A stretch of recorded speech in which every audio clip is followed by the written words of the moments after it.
Some of you already do this. Some of you won't be interested. And I'm guessing a large number of you are going to tell me that you can't. And I'm here to tell you today, you really can.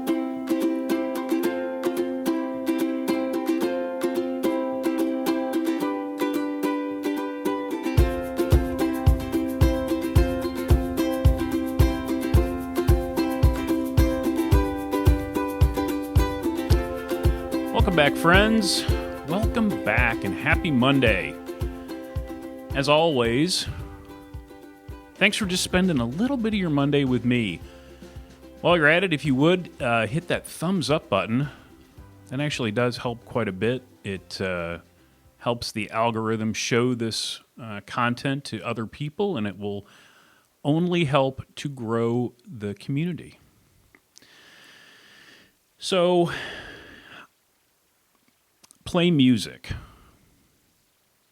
The human brain is a pretty unbelievable thing. And there's a plasticity to our brains. And as we get older, it becomes less and less pliable. And one of the things that we can do to stave off that eventuality is to play an instrument.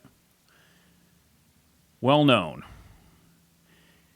And I'm here today to make the case for the humble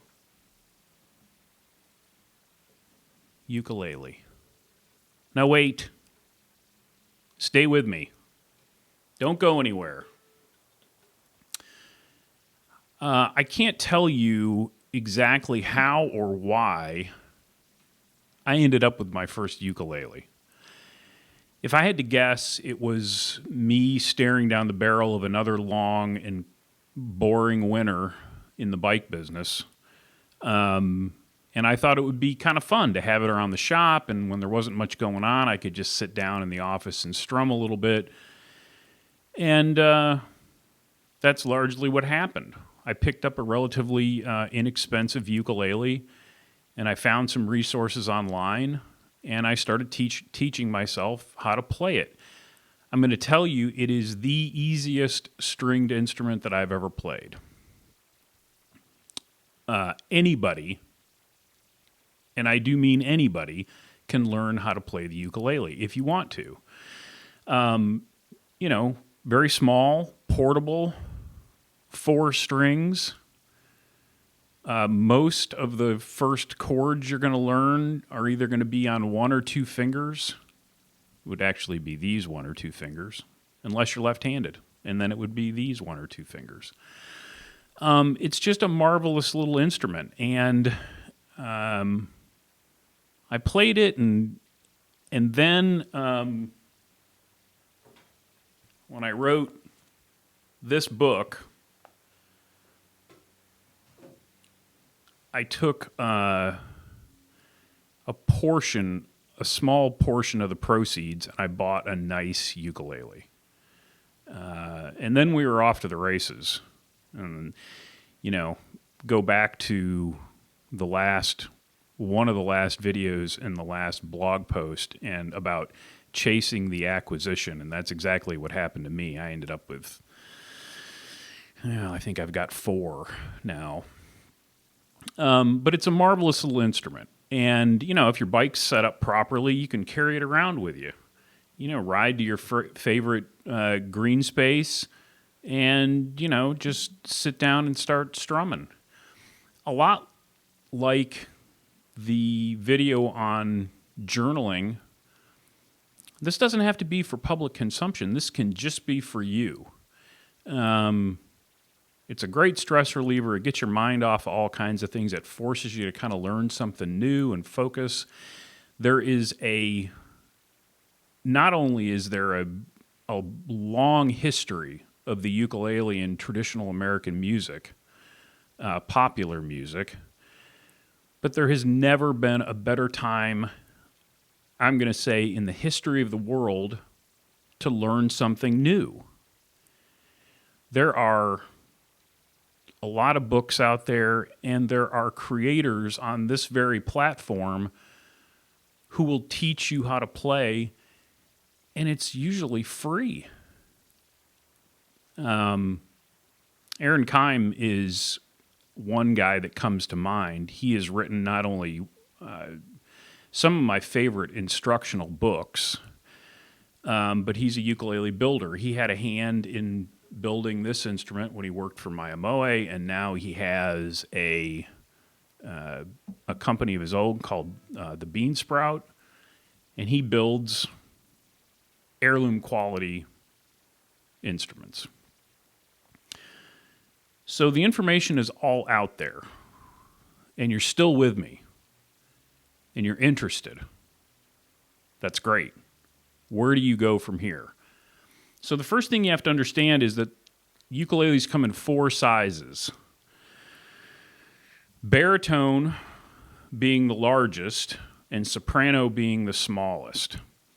And the size is determined not only by the body size, but the scale length. So the distance between here and here. For most adults, I would say you're going to want either a concert if you've got small hands or a tenor. This is a tenor. The baritone is bigger than this, but it's tuned differently. The soprano, concert, and tenor are all tuned GCEA. God, I had to think about that for a second. Good cooks eat all. GCEA. The baritone is strung like the top 4 strings of a guitar. So if you like that more of that guitar sound, the baritone may be a great way to go. The point is, in a very short period of time, you learn a few chords, and you're not making something that sounds like music. You know, you're making music.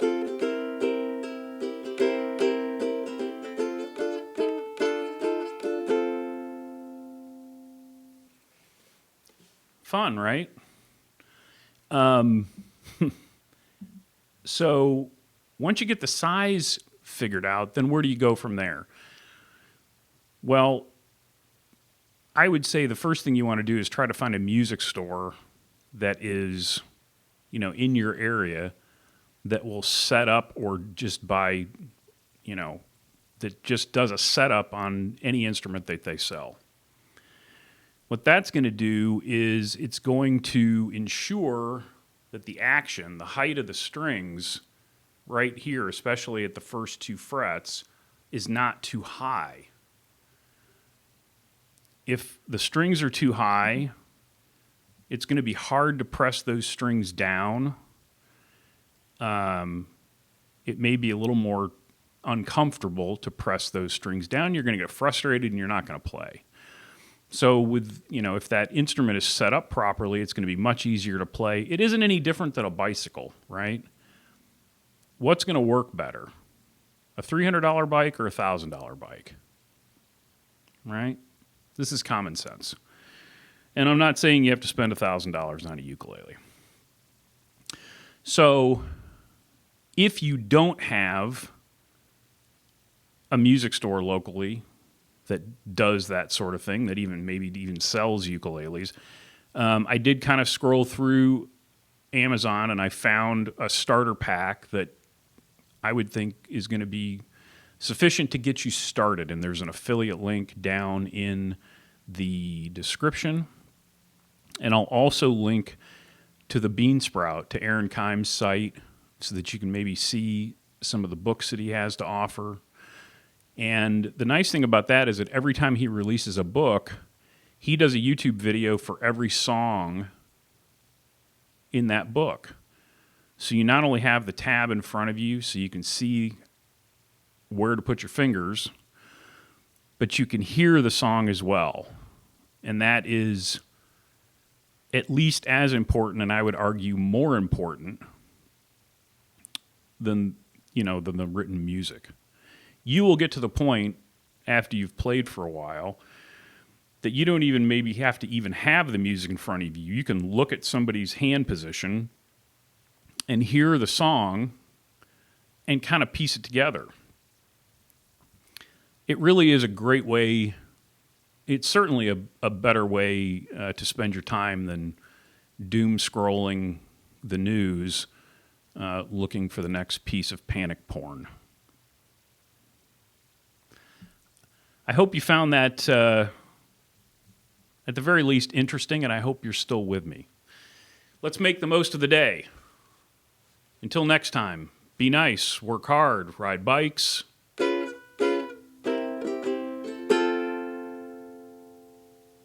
I'll talk to you soon.